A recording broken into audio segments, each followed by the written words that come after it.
Welcome back to Pretty Dirty. I'm here with one of my dearest friends. She is the newest cast member from Selling the OC, Fiona. And I'm going to trauma dump a little bit today. I'm going to give you guys part two, even though part two of my life update dating edition. And if it's any indication of how my life is going, I am missing a nail. I've been crying on and off all day. That's the story of my life recently. And yeah, we're going to kind of get into it. I don't know if this is like the best day that I don't know if I'm like close to my period or what, like, or maybe I've just been dreading recording this, but I did promise that I was going to do a part two, but like, I've already got the tissues ready because I literally was crying in the car the way you're thinking I know. about I was it. thinking that you were going to cry, and I'm like, fuck, if you cry, I'm going to cry. I know. It's not, I mean, here's the thing. It comes in waves. I will say that this has definitely been one of the hardest seasons of my, like, it's been the hardest breakup, which is crazy because like I got divorced with 2 kids, but that breakup was so hard because we had kids together and like we had a family, but I wasn't in love with my husband anymore. And so like going through a breakup with somebody who you have this vision of every single thing that you guys are going to do. Like it's the like beginning of the love, right? Yeah. Like, so with me being married for 7 years, the end of that phase and the end of that chapter, and I had already wrapped my head around it. It broke me because I was breaking up my family. So I had a lot of guilt around it. But with this breakup from Ian, I'm like, my heart is like shattered and in a million pieces on the floor. And so I think 2 people that like because I obviously like brought him into the show. Yeah.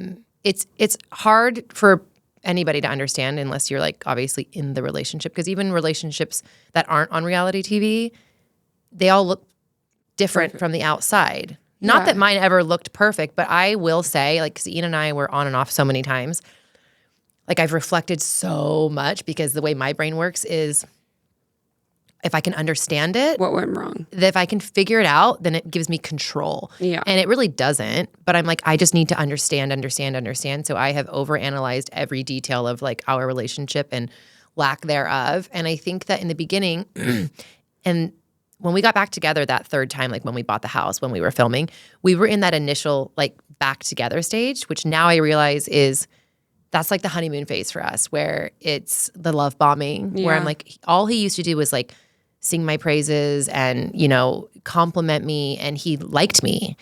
And I think those are the things that I like really held on to when he would compliment me, and I could tell that he loved me. And that's why it's so hard, because I think what ultimately ended up happening, which is probably most relationships, is that he reacted a certain way when the relationship got deeper and more meaningful and more vulnerable, and ultimately like pushed me away, which is fucked up, right? But it's not an excuse. And I think that when we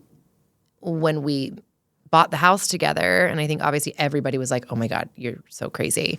But I was so committed, and I was so excited. I was so happy. And I think when you're in that phase, like the honeymoon phase where everything's going good, it's like you don't want that to end. So you kind of do things to keep it stable and to like lock in a future, right? Like the getting the house together, that was in that phase, and you didn't want that phase to end. So you're like, how can I stay in this, and make it better and create this foundation? And obviously you had no idea what was going to happen, and you went into it with good intentions. Like, I definitely went into it with good intentions, but I also was like, this is like, I don't usually go back and forth between relationships. Like once I break up with somebody, it's usually that's it. Like there's no going back and forth. Like once my mind is made up, my mind is made up. And so I kind of have talked about this before, where with Ian, there was so much like love that I was like, we can get through anything. Like, let's just fucking do it. Like, and I wanted to show him, because like there's been instances where like when we, I broke his heart, he broke my heart, the communication, this, that. And so this time around, I was like, let's just really commit to each other. I know that I've hurt you in the past, and I know that you've hurt me in the past, but let's lock in. Like, let's buy the house. I'm so committed, and I want this to work. And like, that was me showing like good faith, right? So I was taking it so seriously, and I thought he was too. And then I think everything just came crashing down when it came like became real. Yeah. And like I look back and I even watched the show and like how excited he was, like when the notary came over and we were signing papers. It's hard too because you have to rewatch it. I can't rewatch it. And then like the notifications, like memories pop up on my phone and I'm like, it spirals me. Yeah. And I think too, like I hold on to all of, like our bodies want us to feel safe. So they only take us back to like the really good times. Yeah, of course. Not the traumatic moments. Like literally when before we even moved in together, he started just changing. And like, I was like, hey, okay, I'm going to give you some grace. Like, this is a lot of change. Like we're moving in together. I'm moving to Temecula. Like my kids are going to be with us. And you're uprooting your life I'm completely. uprooting my life, which I would say, hey, that's like commendable. Like I would think that he would respect that and be like, hey, you're committed. That would make me feel safe and secure. Mm-hmm. And for some reason it backfired. And I think he was just like, whoa, I don't actually know. I think I'm making excuses to like make myself feel better. Yeah. And just because I think it's hard too, because you were doing what you acted in good faith, right? Thinking that he would do the same. Right. But the maturity levels are just not there. 100%. Like, you have children. You have to be like, you're a mature, responsible adult. And so you kind of expect your partner to be that way too. And then he would literally, the thing is that the actions and the words didn't match. Aligned, and so I was like, okay, he gets it. And like, I knew this person. I didn't know him for 3 months. I've known him for years. And the thing is that there is the pattern is, now I've discovered the pattern, there is a serious switch with him after the 3-month mark. Like he completely changed. Like it was like he didn't like me. It was like, he was like, you don't respect me. I'm like, respect what? And I started changing myself because I wanted him to be happy. Yeah. And I would lessen myself and I would compromise, but I was the only one compromising. And he kept saying like, he wanted me to be more appreciative. And I was like, oh my God, I used to get that all the time too. I'm like, I feel like all I do is like show appreciation. Yeah. And at that point I'm like, okay, well, tell me exactly what you need me to do. Like, how do you receive appreciation? And he would say, like, I need like you to be my teammate, my partner. I'm like, how much more can I be your partner? Because also with somebody who's very like OCD and likes things done in exactly their way, that leaves very little room for somebody else to help you do anything. Yeah. Because 100%. I'm going to help the way, like it's like, oh, you're vacuuming wrong, or oh, you're sweeping wrong, or you deconstructed the floaties in the pool wrong and you put them in the wrong place. I'm like, oh my God, I feel like I can never win. Yeah, you can't do anything right. I can't do anything right. And then at that point, I mean, even from the very beginning, like the first night we moved in together, he like had his family over and he's like, well, if you don't want me to have him over, I won't. And I was like, literally my moving trucks are going to be at the house that day. Like that's going to be really exhausting. I'd rather not. And he was like, okay, well, I'm doing it anyways. So that was also a thing where he would ask me if I was okay with something. But wouldn't respect And if I ever answer. said, no, I'm not, he was like, okay, sorry, I'm going to do it anyways. It would always blow up and it would always be a big fight. And, I'm just like, I feel like we're speaking two different languages. Yeah. Or it would be, I mean, he got, obviously, that I, a few months in. Meanwhile, like also remember, I'm paying $5,000 a month to try to get full custody of my kids. Like my daughter wants to live with us full time. She's really excited about changing schools and having like a rebrand and a fresh start in a different city. Gia was so excited. And I told them you can spend the summer with your dad. And then you guys can start the new year. I got Jacob into this like amazing private school there, which I had to cart my happy ass up there 3 separate times with him for him to do all of these different like tests and social, talk to the principal and all of these things. And he got accepted. And then, I mean, obviously a wrench into things when I found the text messages from his realtor, who I told him to hire anyways. And then he threw it in my face that I was the one who hired her. And I'm like, I didn't ask you to have an inappropriate relationship with her. And like, but what kind of man, like, how is that? How can he even like justify himself like that? Instead of just being like, okay, fuck, maybe I can understand how these made you feel uncomfortable. He did. It was, but like after. It's still, I mean, but didn't change anything. Yeah, it's just so not, I don't know. It's just like the disrespect at any level. Well, then it's like I don't want to say like overuse these fucking terms, but like the gaslighting was crazy because in the beginning when I found the text messages, and obviously that feeling when, And like, I also like don't go through men's phones. Like, I'm not kidding you. The way that me finding those messages popped up was crazy. They were in the deleted messages. Yeah. Wasn't it Gia? Well, Gia we were on vacation and he had gone missing with Jacob. And I was like, what the heck? Like, where are they? And we were in the mountains. We were in Mammoth. And I was like, where are they? I started freaking out because I heard like an ambulance like 20 minutes and then prior. You're like, that's them. I'm so paranoid. And I was like, well, what if that was them? And then Ian rushed off with Jacob because he got hurt and they didn't have time to call me and his phone is here. I go down a rabbit hole and I like mom mode. And so also it was super weird because his phone was there. And his phone is like attached to his dick, like I said. Like he never leaves his phone behind. That's a red flag, in red my flag. opinion. But so I was like, Gia, they were with another one of our friends, Max. And I said, go through Ian's phone and find Max's phone number and we'll call him. Yeah. And this is me being smart, by the way. Yeah, trying to problem solve.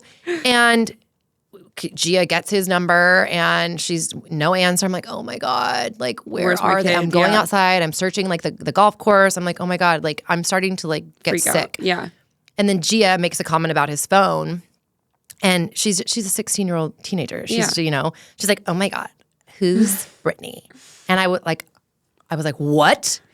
And I look at the phone. I was like, Gia, that's his sister-in-law. Like, shut the fuck up. But in my mind, that name is triggering for me because I already had asked him before with the realtor whose name was Brittany. I was like, I feel like something's weird. I know that she's selling your home, but something's off. Like she's making me feel like I don't know what it was. My intuition. But your intuition never lies. And I also thought that she had a boyfriend. Yeah. And she was like a friend of mine. Like we were supposed to be like doing like these business ventures like here in Orange County because she's a realtor. I'm a realtor. And so when Ian was selling his house, I was like, use her. She's a hustler. And he wanted to use his friend. But Brittany was giving us like a better deal on commission. And she's like, I'm hungry. I'm going to do this for you because I want to work with you when you move down here. Yeah. And I was like, okay. So then halfway through the escrow, I was just like, Ian, will you just do me a favor? Like, I know, because this is what happened. We were in the car and we were driving. He was driving and she was calling him. And which is like, okay, your realtor's calling you, whatever. Yeah. And he wasn't going to answer it. And I said, well, answer it. Like your house is like, you're in escrow. Like you need to answer it. Yeah. So he answers it and he goes, hey, Brittany, Alex is in the car and you're on speaker. I literally was like, what the fuck? Why? And I'm not insecure. I'm not, but my my internal alarm system was just 100%. like, what is going on? So what I did as a mature 35-year-old woman was say, hey, and he made it super quick. And Ian just he's not a quick talker on the phone. Yeah, like you knew something was off. He usually, like, he's so long-winded and he's like, hey, he's like so charming and wants to be he's so personable and wants to be everybody's best friend. So I was like, okay, that was just really weird. And she didn't say anything on the phone. It wasn't like, hey, we got a call, like I need you to sign papers or notarize something. It was just like, oh, hey, like it was she was just calling to chat. It was weird. It was weird. So I said, hey, I feel really stupid right now saying this, but I have to say it because that's the only thing I can do is communicate with you like how I feel. Yeah. And I said, something seems wrong, like seems off with her. And I was like, I originally thought that she had a boyfriend. And now I see that she doesn't after, seeing her social media. And she seems like kind of just like desperate. Like all the things that she was posting on social media was like, God, send me a good man. Like, please let this be the last year that I solo trip with the kids and blah, blah, blah, blah, blah. And now she's just calling Ian just to chat. And now I'm like, why is she? Okay. And he goes, you're the one who hired her. And I was like, okay, I know. That's why I feel stupid saying this. Yeah. And like, why wouldn't he just reassure you like, okay, I get it. No worries. Yeah. Well, then he did. He goes, okay, fine. Like, and I was like, can you just make sure, or I was like, it would make me feel a lot better if you just could tell me that the conversations that you guys are going to be having is solely around work. Yeah. And that's it, like the sale of your house. And he's like, oh, completely whatever. valid request too. Right. And he was like, okay, whatever. And then, so that already, he's like, do you want me just to put you in a group chat? And I was like, fine. Yeah. Like, I don't know. But then she kind of thought that I didn't want to overstep because she was selling the house. And even though I felt like she could have done things differently, I was like, I'm not going to get involved, but sure, if you want to put me in the group chat. I also, from a work perspective, you and I have talked about this, as a female who's been in real estate for over a decade, I always talk to the woman. 100%. I don't talk to so if she knows I'm in real estate and I'm his girlfriend and we're buying a house together, like She should have already had us. I mean, this is my opinion. That's common decency, though. It's Yeah. like you want the woman to feel as comfortable as she can, or else Right. it's like it's weird. Well, we already get a bad rap in this industry, like beautiful 100%. women. And then, so not to say that like his privacy couldn't be his privacy, right? With selling of his home. But But you're also buying a house with him too. So like you are involved in this, you know? Big time. And you referred her. So I don't think it would be like and I fought weird. for her to sell, like I fought for her to have the position to like sell the house too. So anyways, fast forward for a few months when Gia's going through the phone, that name triggered me, right? And I don't know what it was. My little finger just magically went to the deleted messages button. No. I don't know why. But if Gia hadn't said that name, there would be no reason for you there to would be think no anything. like nothing. And I was like, okay, let me just click, see. Yeah. 101 deleted messages Oh my from God. Brittany. I won't say her last name.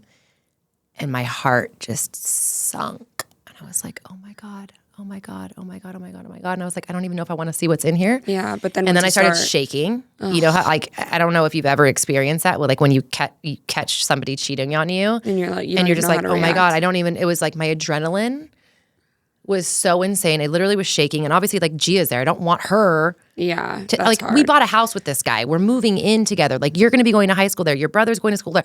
I don't want her seeing that. Yeah. So like I took the phone and just briefly like scanned through the messages. Well, you have to, yeah. And then I'm like, oh my God. And so I took like a few photos and so I could reread them when I wasn't having a panic attack. Yeah, and convince yourself that you actually saw something. I'm like sweating even talking about it right now. Can I take off my shoes? Take them off. And so then he walks through the door, however many, and I'm like, I don't know what to later. do. I don't even know what to do because I'm like, do I bring it up to him? Like we're all in this house together. We've got Gia there and her friend and Jacob and the kids are there. And he walks in and I go, he's like, what's wrong? And I was like, nothing. And I'm making dinner. Like I'm just freaking out. And I'm like, also I'm freaking out because I'm like, where's my son? Yeah. Where are you guys? And so he knew that he had left his phone there and he knew that I had gotten into it because we had called Max. And so then obviously a guilty man who's like, wait, you went into my phone to call Max? He's like, oh shit. Yeah, you saw something. What did you see? Yeah. And he knew that it was something really bad. And so then I was like, we'll just talk about it later because like I'm so worked up right now that I can't even. And then you know how that feeling when the adrenaline leaves your body, you're just like, oh my God, I feel so deflated. Like and your kids are there. And I was like, and I don't want to talk about it in front of my kids. And Jacob is like, he didn't have a friend with him. So like I'm entertaining the kids at that point, you know, they want to be around me. We're in this, you know, random house, whatever. So like an hour goes by, 2 hours go by, we eat dinner and I bring it up to him. And he basically is like, I can't do this right now because I'm intoxicated and I can't have this conversation with you. Meanwhile, I'm sober. I'm spiraling. Out, yeah. And he leaves. He goes to a bar with some of his friends. And I'm like, okay. So I just said that I found all of these inappropriate text messages. And you're going to go to a bar with your friend. And 101. And I saw like 10 of the messages, maybe 20. And there's 101 deleted text messages. God only knows what else was in there. Yeah. Because even when I showed it to him, he was like, that's it? That's what you're upset about? And I'm like, wait, there's worse than this? Yes. Like you're her not sending you yourself any favors, selfies dude. in the car, telling you to come over to my house. I have a spare bedroom if you need it. Telling you when her kids are going to be gone. You asking like, oh, do you have the kids tonight? Also, mind you, they had a secret freaking lunch together that I didn't know about on the day that he moved. My parents were there helping him move his house in Temecula. They were in town from Phoenix, helping him move his entire house. And they're like, where's Ian? Like, he's just not here. And I was like, that's so weird. Tried calling him. He didn't answer. An hour goes by. So I call him again. And he's super upset with me. And I was like, I'm just calling to see what you're doing because my dad is asking where you are because they're unpacking. The movers are there and they're unpacking everything. And he was like, I'm having lunch. I'm like, okay. I genuinely thought he's so stressed and overwhelmed. He's having lunch with a friend and thinks I'm gonna like beat him up about it, which I wouldn't have. Yeah, you just want to know what's going on, you know. And I was like, well, with who? I thought it was gonna be like literally one of his friends. Yeah. And he's like, by myself. And I'm like, you're at fucking this not. restaurant that's like a nice restaurant, all the way 25 minutes from the house.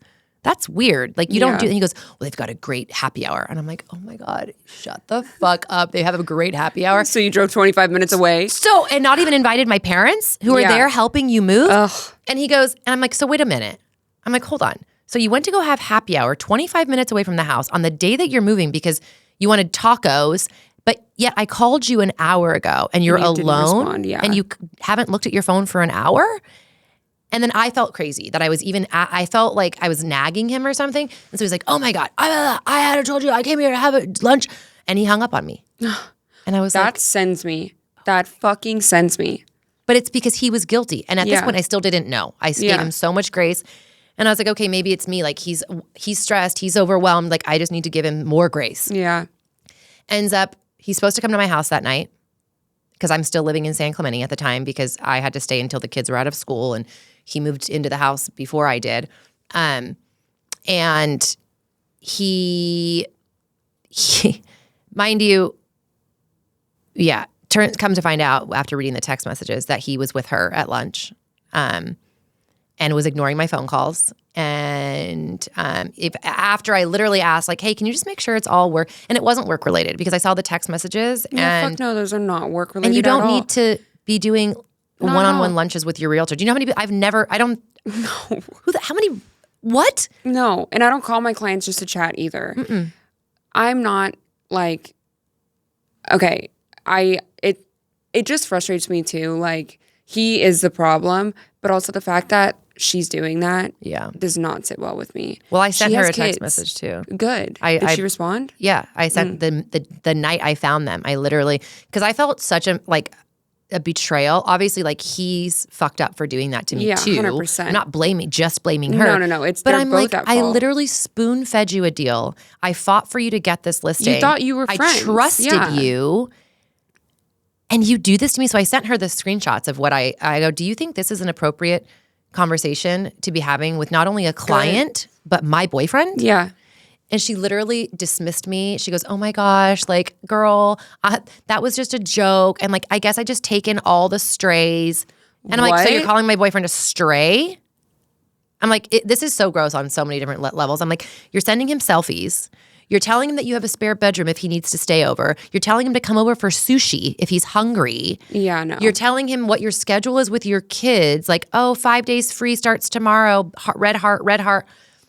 And he's engaging in her too. It's shitty because I don't wish any of this ever happened, but you got to see his true colors. But they're both shit. I mean, to be honest with you, any person that's going to do that is not a good person. They're both shitty people. It frustrates me because she's a woman and she's your friend. You had her back. Well, she was the professional in the equation too, which is just disgusting on so many fronts. But I mean, he's no better for even playing into it. He's like, I never responded to the selfies. I was like, you never set a boundary and said, hey, out of respect for my girlfriend. Yeah. And my relationship, these text messages make me feel super uncomfortable. Can we please just leave it on? Yeah. And come to find out, months later after we moved in together, because I literally told him, I said, hey, listen, like I freaked out. And from that moment on, I was so insecure. And he didn't validate me because he wouldn't give me the satisfaction. He would tell me, like, I get it, you're right. Like, okay, it wasn't appropriate. Even though he kind of gaslit me in the beginning where he was like, it's not a big deal. Like, I don't want her, blah, blah, blah, blah, blah. Yeah. And I was like, okay, but now I'm so in my head about you. Because there's one thing I always thought about him. I always said, like, we all have our quirks, right? But I always thought he was loyal. I don't know why in my head I was just like, he's loyal. So that's that's one pillar of the, success for a relationship. Yeah. And because I'm loyal, like, to a fault, I feel like. Yeah. And it's hard to find people that are loyal. So it devastated me, like, finding that. And his whole thing is like, oh, well, I didn't fuck her. And I was like, okay, but that's your fucking also, how do I know if you did or didn't? Because the night that I told you he went to lunch with her and he was supposed to come to my house that night, he didn't. And he was texting her and he was telling her, like, hey, what are you doing tonight? Are you up? And I didn't get through enough of the text messages to know what the end result was. And so I was like, did you go over to her house? And here's the thing too, this is what's crazy. In bed that night when I found the text, I'm sorry, I'm kind of all over the place, but in bed that night when I found the text messages and he was like, I'm too fucked up to have this conversation. He came back home and I was up all night. I did not sleep one week. How could you? And he walks in and lays in bed and I'm just like, I'm like shaking. Yeah. And it's not, and I agree, he wasn't in a place to have a conversation, but he also could have like sobered up and been like, hey, I'm This is a priority to me. Let me make and you he wasn't feel comforting you. He left to go to the bar with his friends. Yeah, like crazy. And so I was like, listen, I'm not okay. Like I'm over here like hyperventilating. Yeah, like I'm freaking the fuck out. And I didn't have my car. I was there with my kids. We were in the mountains. I'm like, what the hell am I gonna do? And he said, and I said, I just need to know, like, did you go to her house? Did you go to her house? Yeah. And he leans over and he's like, what are you talking about? And I was like, I only have one question. Yeah. Did you go to her house? And you know what he says to me? He goes, when? Oh my God. No. I'm sorry. If I ask you, hey, Fiona, did you have chicken salad for dinner last night? Would you say when? You'd be like, no. No. Yes or no? Because he doesn't know how to answer the question because he's guilty. And it sucks because I know you want to know. Of course you want to know. I'm never going to know. You already know. You already know. I'm never, well. You know. And but like I said, I want to know. To validate because you know. Yeah. I know. It's shit. So I don't know to this day. But he also then continued to say, when? Well, no, he goes, when? And I was like, are you fucking kidding? Anytime. Ever. And then he goes, well, this is what he fucking says to me. He says to me, well, it seems like you've already got your mind made up and you've created your story. No. That's what he said to me. I can't. And even after that, we moved in together. I was like, okay, this is what I need from you in order to move past this because I'm a crazy person now, apparently. And it just spiraled from there. And I was like, I don't know what to do because we've just bought a house together and I don't trust you. You're so in deep too. And I question everything now. Yeah. I just questioned everything. And then, then I started being the psycho that would like go through his following on Instagram. I'm like, ew. And I saw all of these like OnlyFans girls. And I'm like, why do you follow these people? Yeah. And then there was one picture, Polly was actually at my house when I saw it. And he had liked this photo of this girl who is literally, all she posts is lingerie photos. Like a week ago. And it says liked by in, whatever. Ugh. And I was like, and I said, okay, maybe that was old. And it literally said posted yesterday. A week ago. And it's like, oh my God. How does that, I hate that because I've had that same thing happen to me. And it's like, out of respect for me, what are other people going to think when you're liking naked pictures on Instagram? But would you like it if I did that? It's like, it also just made me realize like, I don't want to be with a man who wants to like photos like that. Who's looking outward for whatever it is. It's gross. And it sucks too because when you're in it, like you don't see things. You're like kind of love blind. I was like, we can do it. Yeah. We can still make it work. And I would ask him like, hey, can you just unfollow these people? Or like, it would make me feel really like a lot more safe in this situation.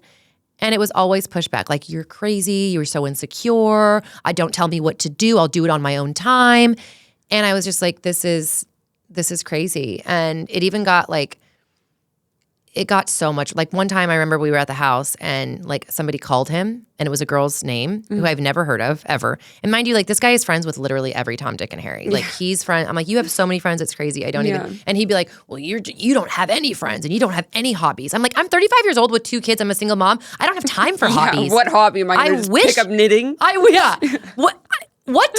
No. So I'm like, okay, that's rude. But this girl called and I was like, who is that? Again, like, because I'm fucking paranoid now. Yeah, you're anxious. And he's like, I don't know. I haven't talked to her in months. I'm like, well, answer it. Yeah, why is she calling you then? And why doesn't she know that you're moving in with your girlfriend that you just bought a house with? Like maybe she does. I don't know.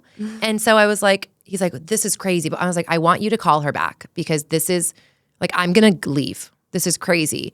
And he calls her back. And I am the crazy person in the equation, though. Like, it's making me crazy. Well, because it got to that point. Yeah. But then he called her back, and I'm like, put her on speaker. Yeah, he wouldn't put her on speaker. And I'm like, I am going insane. Yeah, what do you mean? He's and not I go, I want to know. I want you to ask her. Be like, hey. Also, like, if that happened to me, and I was with my boyfriend, I would be like, hey, full transparency. My girlfriend's sitting right here, and she's like thinking, what the hell? Any girl would understand that. 100%. And he didn't ask that. He didn't want to say that. He was just like, hey, what's going on? Like, why are you calling? And I was like, I've never even heard of this girl before. Yeah, and, and he doesn't talk like that. He would make conversation. Yes. Yeah. It would be like, hey, chickie, what's up? Like, he's got other female friends that I'm also friends with. And I'm like, okay, fine. Yeah, it's not like you're fucking crazy. And I go, hey, this is Alex, Ian's girlfriend. Just out of curiosity, when was the last time you guys spoke? Yeah. And it was some bull. She was like, and she was like, honestly, I don't want to get into the mess of this. She's like, I don't know. We like sent a DM back and forth, like a DM on Instagram like a month ago. I was just calling to check in on him. I'm like, I didn't say this, but I'm like, why does he need to be checked in on? Yeah. Like you're giving women the impression that you're single, that or you're that you single, want to be approached, or that you're in a relationship, but obviously there's no boundaries. Yeah, fuck, And dude. it was just like, oh my God. And then he hung up the phone. And I was like, okay, like I feel crazy. Yeah. Kind of. And he screamed at me. He goes, you fucking cunt. Oh my God. And I was like, what? Why am I the cunt? Yeah, because you got caught. Because you're embarrassed? Yeah. Like because you care more about what somebody else thinks about you than your own girlfriend? Like what? And then it's like, oh, I'm sorry, I shouldn't have called. I'm sorry. I'm like, you are like, he had called me. He would say, you're a psychopath. Like, get the fuck out of the house. I'll give you your money and just leave. Because he thought, because I was spiraling over the Britney thing. Of course. And so I would always be like, well, where are you? And he would stay out until all hours of the morning. Which is not, that's with his not friends, normal. Like partying. And he's how old? Yeah, 30 something. Yeah, no. But I'm just like, I don't feel Safe. And you don't care about making me feel safe. No. And so ultimately, like, I'm the one who ended up like leaving because I'm like, what am I doing? I'm going to bring my kids here. And this is, my mom actually said something too. And it's funny when you're in a relationship like that and other people, it's so bad that you don't even tell your friends and family like what's going on. Yeah. Because subconsciously you know how bad it is. Yeah. And you don't want them to tell you what you know you need to do. Or you're just like, you rationalize and you're like, well, they won't understand. Like they don't know like how good it is when it's good. Yeah. And he loves me. And, you know, and I told my mom about the text messages and her jaw hit the floor. And she was like, Alex, I'm really scared for you if that's the case, because this is the beginning. This should be like the best years of your life together. Like so excited, so amazing and beautiful and happy. And if he's doing this stuff like in the very beginning, like it's not like it's 8 years into the marriage. Not that that's okay. Yeah. But at least it's more like common then. And like you're in the honeymoon phase. This should be everything that's like magical. Yeah. And I think it was really hard for me because I kept saying like, let's go to therapy, let's fix it, and like let's work on it because there's so much love, and I wanted him so bad. Yeah. And I was like, I wanted him to change so that I didn't have to leave. Yeah. And he wasn't changing, and every time there would be like an issue, it would be the same. I would see the same side of him that you don't want to see, that you ignore. And I'm not even saying that I'm perfect, but I also know myself, and I'm the type of person that if somebody that I love and I respect and I care about comes to me and says, hey, this makes me feel unsafe, or this makes me feel insecure, or like I'm going to sit there and I'm going to talk to you about it, and I'm going to do my damn best to fix whatever I need to fix to make you feel wanted and chosen and safe, and like you're my equal partner. Yeah. I'm not going to diminish what you're saying. I'm not going to invalidate you. I'm not going to make you feel crazy. It's like whatever I have to do to fix it. Yeah. And that was a really hard pill for me to swallow. And walking away from a relationship, like this is how fucked up it is. Like I didn't even want to. I'm like, I still miss him to this day, and I'm like, how is that even possible? It's because you loved him so much. Yeah. Like you were so in love with him. Yeah. And it's hard because when you find these things out, it's like you don't want to accept that that's what's actually happening, because you can't control the fact that you are in love with this man and that you want a future with him. Yeah. And so I think that like if you weren't as in love with him as you were, I think it would be a lot easier right now. Yeah. But it's just, that's hard. Because I remember like even when I met him for the first time, like I was like, what's the, like? I know everybody. I know. I was like, you just don't know him like I know him. But I also, like, this is before we had, like, a really good friendship. And I liked you as a person. And so I was like, okay, like, he makes her happy. And you guys, it was obvious, like, from a mile away, anyone could see that you guys were in love. Like, you were all over each other and you wanted to be with each other. And so there was no question if there was, like, actual love there. It's just shit because at the end of the day, I think that he is extremely insecure and immature, and he needed some kind of outside validation, which is for sure so sad and so shit when you put your whole into someone and it makes you feel like you're not enough. Yeah. And you are enough. I think at the end of the day, he's not enough. And as much as this is like so awful and shit, it's like you are not meant to be with someone that's going to see other people and not you. For sure. Because you do everything. Like, the kind of person you are, and I feel like I can relate to this too. It's like, if you love someone, you're going to do anything for them. You want to make them feel special. Yeah. You want to make sure that they're included. Like, you brought them on the show. Like, that's huge. You wanted to showcase to the world the person that you were. Well, I thought I was going to be with him forever. Exactly. And so, I don't know. I think from an outside perspective, like, I saw pretty soon. I was like, okay, this guy's not mature enough for her. Yeah. And men mature a lot later than women. But it's so hard because it's like, okay, I'm like, okay, but that can come later. Like, as long as you're loyal and you respect me and we love each other and we have like a foundation of like communication. Yeah. Like, we can grow together and he can grow. And it just, and I don't want this to be like a bashing, of the ex, but I think one of the things that like can really be taken away from this is people go through heartache, right? And we have to put ourselves first. We have to choose ourselves. And I think for people like you and I, because we're empaths and we actually choose our partner before we choose ourselves. Yeah. And we're like, obviously, like, you're meant to be a mom. I was a mom from a very young age. I knew I wanted to be a mom. We're very like maternal and just like selfless and giving and kind. And so it's like, what can I do to make your life better? Yeah. And we can lose ourselves in that. And you pour so much into other people's cups. And then you're like, oh, wait, I'm depressed? Yeah. Like, how did we get here? Right. Yeah. Well, and it's just like, then it becomes, I think if you're not respecting yourself, you're not teaching other people how to respect you. Because they're going to mirror the way that you carry yourself and the way that you respect yourself and your boundaries.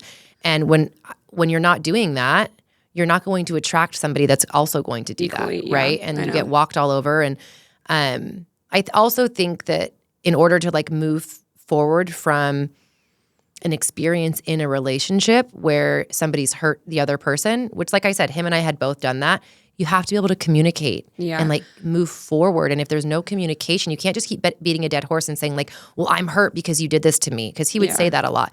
I'm like, okay, but what do I have to do to tell me what you need from me? Yeah. Because I don't know what you need. Yeah. And I mean, it's shit. And the 3 things in a relationship are like what? Trust, respect, and communication. So if you don't have trust, like the second that stuff happened with whatever the fuck her name is, you lost the trust in the relationship. Totally. And so you're trying to build that back by communicating with him. And if he's not able to do that, then you feel like so unsafe. And by the way, calling you a cunt, like, how are you supposed to feel respected, right? And the second that someone says a word like that to you, I don't know if you feel the same, but whenever in a relationship, someone has looked at me in the eye and insulted me, I get this feeling because I'm like, I know I'm not going to be with this person, but I know I can't let go, right? So it's like it's just a plant that's waiting to die you can get rid of it because I hold on to people for way too long. Right. But when someone disrespects you, that breaks you in the relationship. Well, the emotional bond just gets like, also what I've learned, which I already knew about myself, I can't move past infidelity. Yeah, no, you can't. Like, whether it's sexual, whether it's emotional, once that emotional, like, that's what happened in my marriage. And I was like, I tried for years. I was like, I can't go back. I can't, because the emotional bond is so just, for me personally, I think some people can move past it. But even with that, I was like, I tried, and I was like, we can do this, but I need like full transparency. I need you to be able to listen to me. I need to be able to talk about it whenever I want, randomly, because I know it's going to get brought up all the time, because it's in my brain. You don't feel constantly. Right about it. Yeah, you can't make sense of it. No, and I was like, so I need you to just be patient with me, and he couldn't. He was like, why are we still talking about this? Like, how do you not get it? Like, get over it. Oh, and keep in mind, did I tell you this? What? That months after I found out about it, he ended up telling my mom and my sister, like, on a drunken night, that he did hook up with her when we were on a break. I feel like, okay, you told me that he told your mom. He went to your mom's house. Yes. My mom was at his house, and I had left early because I had to go back for Jacob's a football game. So I had to leave Temecula and go leave. This was, mind you, the night before. We all went out to dinner. We had a great night, and we got home, and it was like midnight. And I was like, let's just go to bed. Yeah. And he was like, I want to go to the neighbor's house. They're all in the hot tub. And I was like, can't we just go to bed, please? And like, how old are you, bro? Like, can't we just end the night? Let's end it. We'll end it on a good note, on a high. Like, don't you want to just hang out with me? Let's cuddle. Yeah. And next thing I know, I come out into the living room and he's gone. And I'm like, Mom, where did Ian go? And she's like, he went down to the neighbor's house.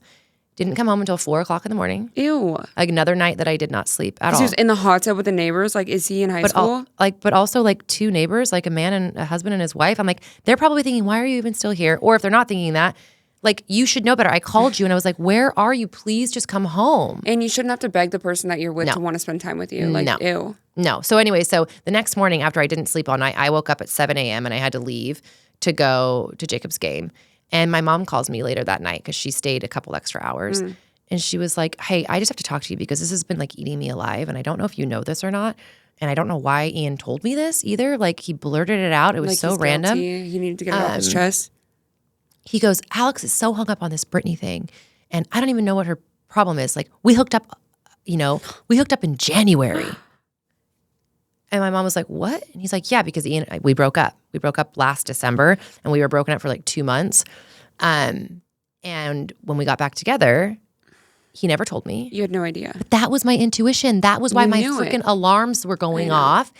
And she was like, yeah, I didn't think you knew. And then my mom said, Ian said to me, Alex doesn't know that, by the way. And my mom was like, why would you now she does. Because I'm going to tell her she's my daughter. And so when my mom told me that the next night, I was like, oh my, sick to my stomach. I literally was like, I'm going to throw up. Yeah. Like, how come he didn't just tell me that in the very beginning when I was like, hey, use her as your realtor? You should have said, hey, this is really awkward for me to say, but we made out at a bar and I don't want to use her because I don't think that that's appropriate. I would have said, oh my God, abso-fucking-lutely. Yeah, because he doesn't want you to, like, he wants to be perfect. Ugh. And not only that, but he told my mom and my sister on separate occasions, come to find out, that they hooked up. And then when I asked him, he said that they made out at a bar. And I was like, you're a 30-something-year-old man. You don't use the term hookup as making out, do you? Yeah, no. You say you kissed. You say we kissed. I mean, hookup means that you had sex with them, in my opinion. Right? Yeah. That's what I thought.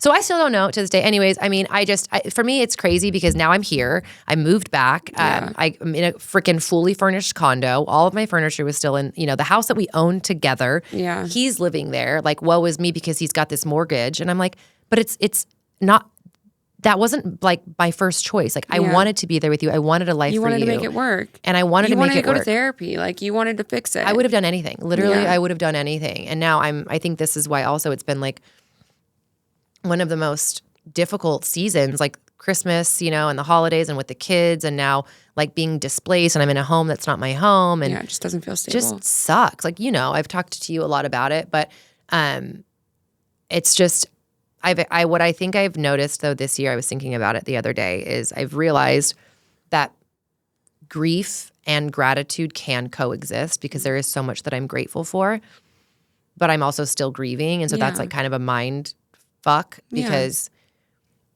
it's just a lot. And there's no timestamp for like recovery after when a you're going to feel breakup. better. And I've just never, I mean, you kind of mentioned it too. Like I've not ever had a heartbreak like this before. I was so attached and I still like you are with me all the time and I'm like, I'm sad. I know. And I miss him. I'm like, how, I don't want to miss him. I know. But I do. And I miss just like, all I think about are all of like, we had so much fun together and we had such good chemistry. And like when it was good, it was amazing. Yeah. I'm like, why can't I remember all of the bad things and give myself the ick? And I just can't. I would be so much easier if you just remember the bad things because I wish I did. I feel like those get like blurred. The trauma. No, literally what I did with my last relationship with my ex-husband, I journaled like when we got into like huge fights, I would like write things down, like what happened, how I'm feeling, like trying to make sense of it. So and smart. then after, when I was trying to like heal from the relationship, I would spend like nights just like sobbing about it because I missed him. Because also like when you lose someone like that, that's also your best friend, right? The person that you share everything with, the person that you're excited, like they know about your day to day, they know everything, So when they're gone, it's like it's comfortable. It's right. It's like it's so comfortable. So like comfortable. you don't give a shit about like the way that you look in front of them or like whatever it is. Yeah. So when it's gone, it's like, okay, this is so weird. It's so weird and it's sad because I miss them and you love them, you still love them.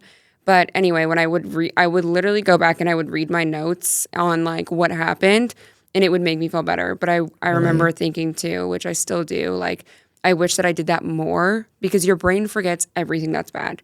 you forget all of it and you just remember the good. And also like But even if the I use pictures, like all of that, that's the good. And so you're like, what the fuck? Am I stupid? Like, should I have not done that? Right? Because you don't remember like, okay, well, in reality, what the situation is. Your brain tries to make you think it was something that it's not, you know? I think too, like with, I don't know, not so much social media, but like it's hard to after a breakup, because I don't know if you're like this or if other people are like this. I always feel like, well, it's not with every relationship, but with him especially, I'm like, oh, he just like moved on and he's living his best life. Like he doesn't even care. Like it doesn't even affect him. How is he not feeling anything? I'm like, how am I sitting here crying all the time? Can't get out of bed. I literally cannot get out of bed. I know. The other day I didn't get up until noon. I know. Noon. And I think it's even worse when the kids are out of school, because that forces me to get up in the morning. And do something. And get them out. And then I'm up and then, okay, I start my day. And like during break, I'm like, I have no will to live. I know. Which is crazy, like giving them that much power. I'm like, oh my God. And I know the right things. I know the recipe. Like I know what I'm supposed to be doing. I need to be working out. I need to be moving my body. I need to be like, you know, getting ready every single morning and being busy and staying on top of work. And it's crazy because I usually don't have the luxury to just mourn and grieve and not put my big girl panties on. But that's how I know it's really bad. When I'm just like, I don't answer my phone unless it's like super important or it's work or the kids. Like, and I'm just completely isolating. I know. And you're like, you got to get up, come on a walk. I know. Like, well, I know. When I call you 3 times, I'm like, bitch, I know you're fucking sitting at home crying right now. You need to answer because I'm worried about you. But also, I think you don't feel like yourself right now. No. And I feel that. And that's hard because you have no motive, no motivation to get out of bed.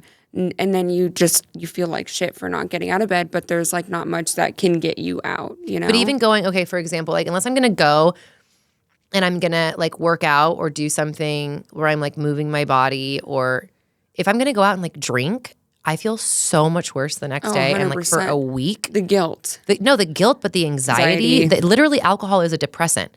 And so it's this revolving door where you're like, well, I'm drinking and it makes me feel better. And then for the next week, I'm severely, like that's what's happening to me right now. Like the depression is so crazy, and I know it's because I've been drinking during the holidays. Yeah. And so it's like, is it when, like, and I know, I'm like, Alex, you are a badass bitch. You have been through so much worse than this. Like, pick yourself up. And I don't know if it's because of my age or because of just like how attached I was in the relationship or what. But I do know too, like with ADD and ADHD, like depression hits so much harder because I already have such a lack of motivation to do things. Yeah. And like, I was going to tell you today, like low-key Adderall helps get you out of bed. Yeah. And I'll just take with it. the ADHD. Yeah. Well, like I'm prescribed, you would definitely be But prescribed. I have the prescription. I don't have it like in my possession, but like I've been diagnosed with, I have ADD, ADHD, and I've had all the prescriptions in the world, but they actually make me like a zombie. When I take them, my brain is like silent. That means something though.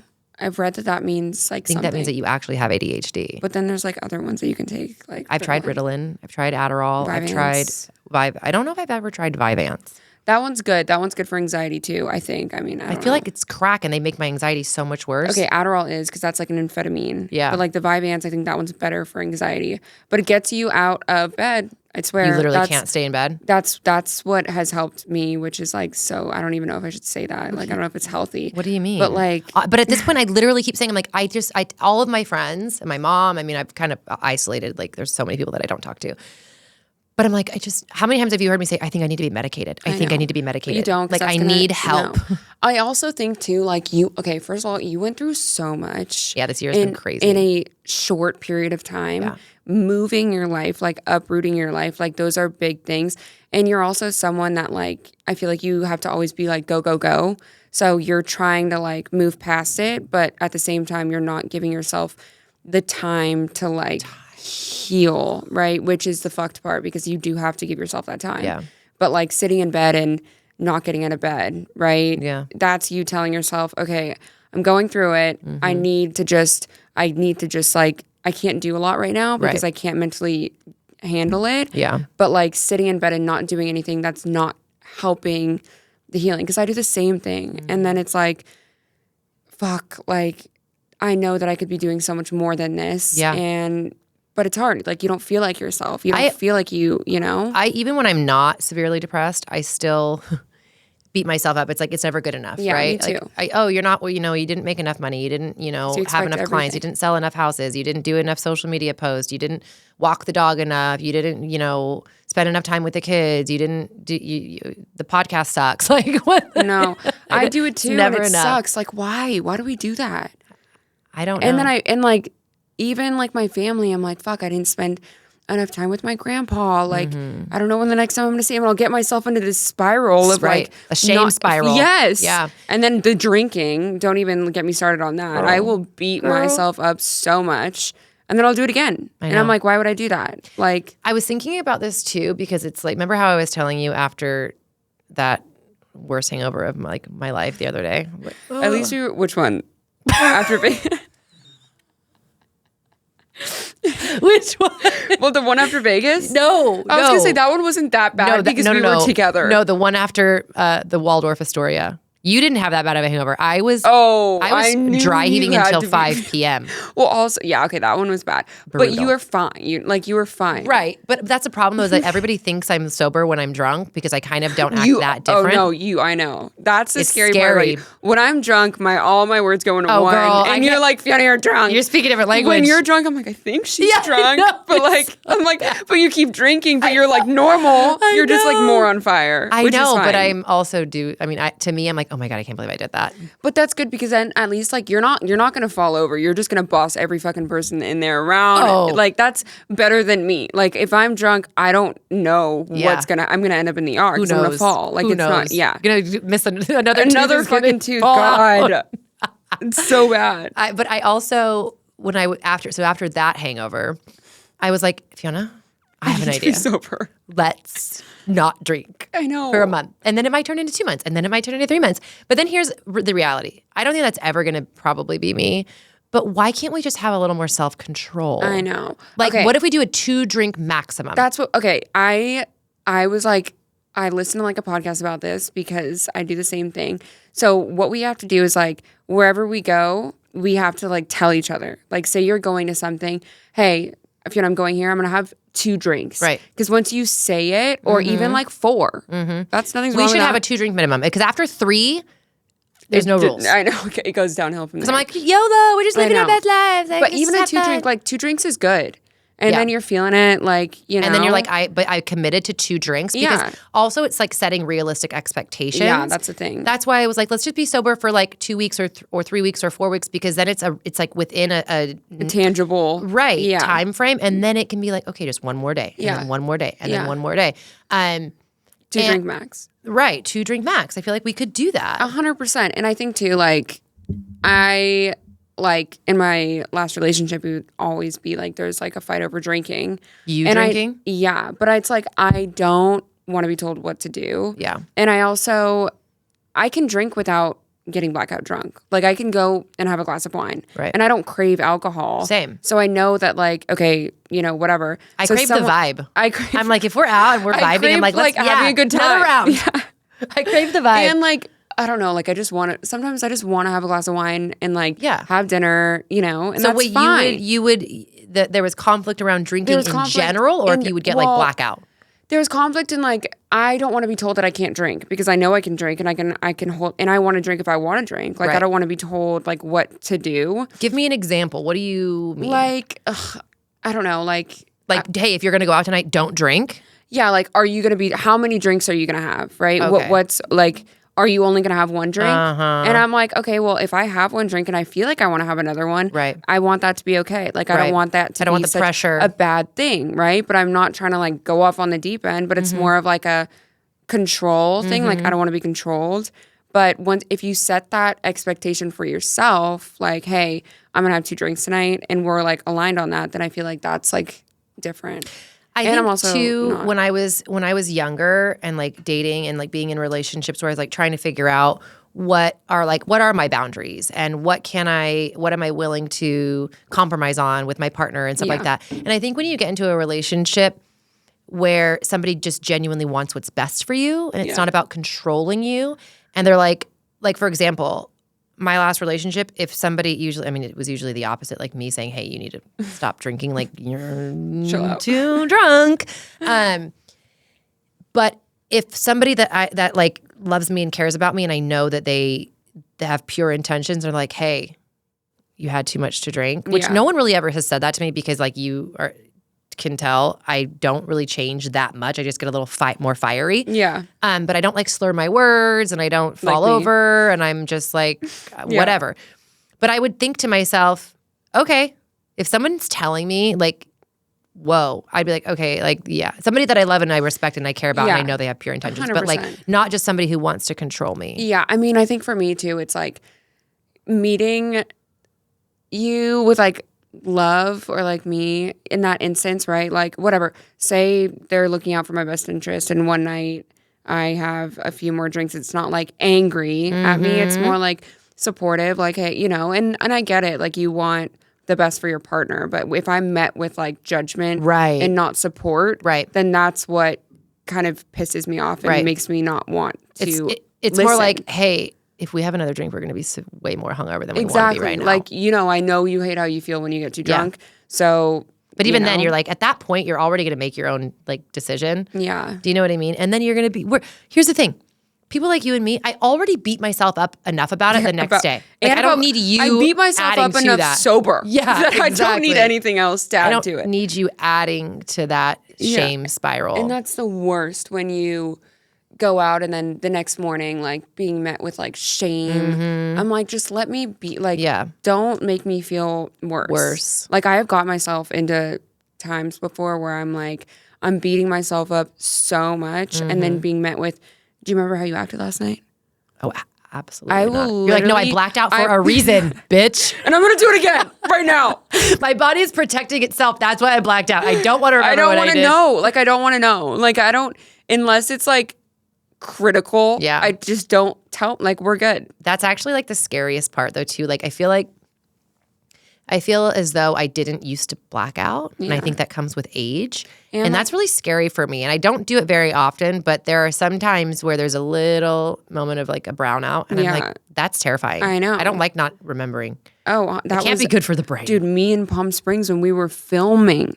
Can you imagine? I woke up at 4 or 5 o'clock in the morning. No idea what happened. Oh, that's terrifying. I had the biggest panic attack. I called my mom. I'm like, I need to leave. Like, I don't know what to do. She's like, you're fine. I texted every producer by their first name to come into my room and tell me what happened.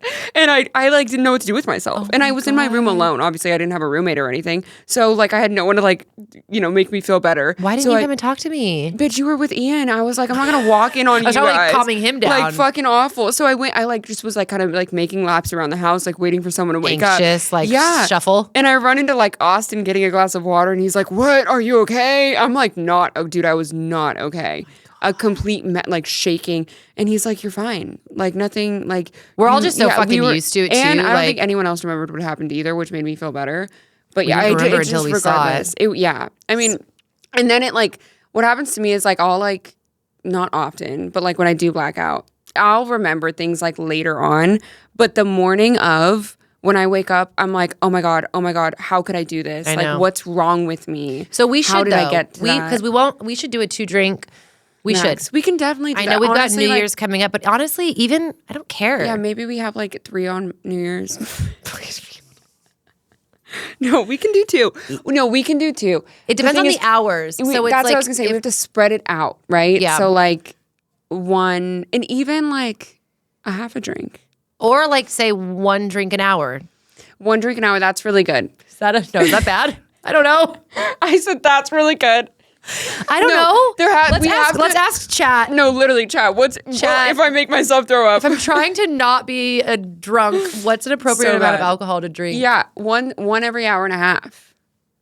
Like we need to just drink them slowly. Right. And you're good at that. Or we could also just be like beer and wine or something. I don't want to just drink beer and wine. Yeah, but being wine drunk all the sugar, that is so almost gross. Worse. I do agree. Okay, or like, a 4 drink max on New Year's Eve, and then crazy. We don't. That's crazy. No, don't ever say that again. But a 4 drink max, we're alcoholics if we're saying that. We're going to limit ourselves to only 4 drinks when we go out. Like, okay, but crazy. No, not on New Year's Eve. If we're going out to dinner at 6 p.m., right? And we're going out on New Year's Eve, I think a 4 drink max is normal because That's if it's like, think of over it. a long period of time, Yeah, that's true. because it's not like we're just gonna go to dinner and go home. Like we'll probably go to dinner and like hang out or like go to a bar for a drink. But what we I'm won't. saying is once I have three, if I have 3 drinks, there's no stopping me from what I can like. There, Well, like I'll stop you at 4. the part of my brain that's like rational and logical, It just goes goes downhill. out the window. No, you're right. That's why I'm saying 2 drinks where you can get a good buzz. Yeah. And then you're like, okay, shit, I'm not drinking anymore. So the buzz is gone. So I'm going home. Yeah, that's true. Do you know what I mean? True. Yeah. We should try it. We should. And just see, maybe not on a New Year's Eve night, but just know. be like, hey, and that way I think we'd be a lot more productive. We wouldn't feel as guilty. We'd wouldn't have a lot shame less spiral. anxiety.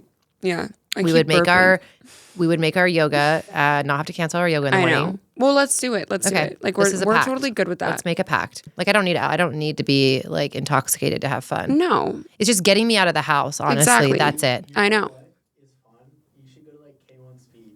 See, I would so do that. Or Wait, what did he break say? room, a panic room. That's what I was saying to the kids. I was Yeah, like, you let's guys, we go- should go to a rage room. Oh yeah, I would tear that shit up. Can right those now. become addicting? Because I feel like I might get addicted to rage rooms. Alex is addicted to break. Is it called a break room? No, Or it's like called a a rage panic room. Oh yeah. It's called a rage room. Or like the axe throwing. I want to go do that. That's not as ragey, like the Depends axe how throwing. like hard you throw it. But yeah, I mean, I don't know if you want to talk. I don't know if you want to talk about your breakup I'm still going through it. because that's also why we've like I know. bonded and not bonded, but I feel like obviously when you're 2 single people, 2 single women or men, whatever, like you just have way more time Yeah. than people who are in a relationship because then you're like with your significant other. And so it's Yeah. also really comforting because it's so relatable. Like me talking to you and then you're like, I'm sad too. And I'm like, okay, I'm not alone. And like Not we a can both be crazy sad person. together. And like what we were saying too, like when you go through a breakup, like you lose your best friend, Yeah. you know, like I did everything with him. I spent all my time with him. Like Yeah. I'm sad and like I love you. And like I feel like spending my time with you, like I'm enjoying, you know, like It's not the same though. Like, no, it's not. Yeah. Because we're not having sex. yeah, we're not having sex for the record. But like But it's but, also like, just you know a what I different mean? intimate it relationship. is. But and it's also like I realized too in relationships something that I even like when I was with Joey, I would tell him like I really want to prioritize like having girl friendships because right. I feel like I've been kind of not I never made time to hang out with any of my friends. right. And like there's like something about, you know, like being with women, like with girls and just having that girl time that's Absolutely. like healing, you know? And so yeah, of course it's been like nice because we're both going through it at the same time. And I feel like that is important though when you're in a relationship. And what's weird is like when I was in my relationship with Ian, because it was, you know, had those elements of like toxicity where he had a very, very active like outside life other than me. Like obviously he was a pilot. He traveled all the time. He was in other cities, staying the night, and he had to go hotels, sit in the jacuzzi at fucking sit the for neighbors. whatever. But he what? also externalized. Like if he would have come to me with half of the things that he used to talk to everybody else about, like our own issues, it would have been completely different. So Yeah, I 100%. also was like, I would prioritize the relationship almost too much. But I also was like, I don't know the next time I'm going to get you, like all to myself. Like Yeah. I'm like, so that's why when he would choose me, I'm like, I'm not doing anything else. Yeah, you want to just only spend your time with Right. him. I'll cancel my plans with my friends, Yeah, or I'll it's cancel hard. this, or I'll cancel that because I want to be with you. Yeah. Because I don't know the next time I'm going to get you all to myself because he didn't prioritize me all the time. Does that Yeah. make sense? No, but I do 100%. agree in like a healthy, you know, and he would say like, go hang out, go do that. I'm like, but he didn't understand the level of like mental state that I was in. Yeah. Where I was like, well, if our relationship wasn't so unstable, I would feel safe to go 100%. and have those relationships. Yeah, Not but like you I got to don't. take what I can get with you. Yeah. And when you fight too, it's like you can't feel like Yeah. like I can't get into a fight with my partner and then go and have fun with my friends. Like He that, would my brain can't do fight that. and then want to leave. Yeah, and I I know. was like, I am not that way. Like I want to stay and stick it out. And then after Yeah. we fight, we're closer. We become closer Yeah. because we communicate and we get through something, And and, that's that what's- should make the bond stronger. Yeah. It's just it's so difficult too because like even I feel like for you though a big part of the reality is that you went on a reality show and even I'm pretty sure even Joey was saying like you're going to get all sorts of attention and that can be really nerve-wracking. Like dating and being in the public eye it takes a certain type of individual, like a very confident, very secure, person, but also like you have to have trust in your Yeah, relationship and your 100%. partner. And I think too, like when the show came out and everything, I'm trying to build my business right now and I'm working like all the time. And then everything with the show, it just felt like there's so much going on and I'm so overwhelmed that like getting into a fight in my relationship, like I can't handle it, you know, like it's too much. So I definitely just like started shutting down and just, I guess I'm learning that, you know, he thinks that I'm, you know, an avoidant personality attachment style. And I never thought, like, usually I'm like an anxious attachment style. Like, that's how I always was in my last relationship. And so, I don't know, like now, obviously, I can definitely see how I was avoidant. Right. But I think genuinely, I realized, like, and I never would say it because I always put other people before myself. I realized I was like, I'm so overwhelmed. And when I'm coming home and I'm hearing about what's going on in the outside world, like stuff that he's struggling with, I can't take it on because I have so much that he doesn't even know about because I can't even talk about it. And I don't want to stress him out that like taking on one more thing, like I'm going to explode. Right. And then like sitting down and having a conversation about it, even though that's like what you need to do in a relationship, I could not. Like I would just shut down and start crying because I'm like, I just can't handle anything you're like, anymore. my plate is so full right so now. full. And like I am just bringing on more and more things to like keep going because I never feel like I'm doing enough. Right. And then I'm like, okay, I have way too much and I'm not happy. Right. And then realizing I'm not happy, I'm like, why am I not happy? You know, I have a beautiful life. I'm so grateful. I live in such an amazing place. I have a good relationship. Like, what is making me depressed? But And that makes you I feel don't know. more guilty. yeah, it's Because hard. you're like, I need to be grateful. I need to be, Yeah. you know, have gratitude. And you're like, why am I depressed? It's like, I shouldn't be. And you beat yourself up because you're depressed. Literally. And then I'm like, I don't want to be depressed. Yeah. Like, it's not fun. I'm a happy person. Like, I'm social. I'm so extroverted. And so when I'm not myself too, I'm like, fuck, I hate this. Yeah. And I've noticed the way that I am, I'm like, do people think I'm too negative? Like, that's the other thing too. Like, thinking about what people think of me, I'm like, why do I even care what people think about me? But, you know, whenever I have a conversation with someone, I'm like, fuck, I was so negative in that conversation. Like, that's not me. I beat myself up for it. It's just like, it's too much. It's too much. I don't think you're negative at all. I hope so. That's the one thing that I've been beating myself up for lately. I'm like, have I been too negative when I'm like, you know, because like who wants to be around someone that's negative all the time? I think that's crazy. When are you negative? What are you talking about? I don't know. You mean maybe in your head because Yeah, you're like, I I'm haven't. depressed, so that means I'm negative. But externally, I don't think you're negative at all. Okay, good. That makes me feel better. No. I want to go to karaoke. That's positive. But that's the thing too, is like you're like, let's get up, let's go, let's walk the beach, let's go to yoga. Because I also know how you're feeling and it makes me sad because I feel you and I don't want you to feel that way. So I'm like, let's do it together, right? Because it makes drag me sad. me out of bed. Yeah. Like, I feel like I'm over that. I'm like too far gone where it's like, You're not. I feel like you get into like a depressive episode and you're like, but as long as you stay in your routine, you get no through it way routine. quicker. yeah. But you go, you're like, I can't stay home because then the depression, I'll guilt myself. I'll feel so much shame. And so like I have to stay busy, but I tipped over the edge of that. And now I'm like, I don't even care because I'm so depressed that I'd rather stay in bed or cry all day than get up, even though I know that like yoga will make me feel better or Pilates will make me feel better or going out and getting a lunch or, you know, brunch or any of the things will make me feel better. Like I know it will, but I can't. And that's what depression is, where you're like, I can't do anything. And so I'm just hoping, I'm like, is it just time? You know, will time? It is time, but it's also like, as your friend, I'm going to help you. Like, you know, I would not feel like I can't not know what's going on with you and know how you're feeling and not try to help you get out of it, right? Yeah. Like, that's just not like who I am, you know? It's hard though. You can't like, you can lead a horse to water. You can't make it drink. You know what I mean? So I know that like I have such I have such a positive influence around me, but then I'm like, oh my God, like pull your head out of your ass, Alex. Like everybody wants to help, but it also is like, it comes in waves too. Yeah, you know exactly. what I mean?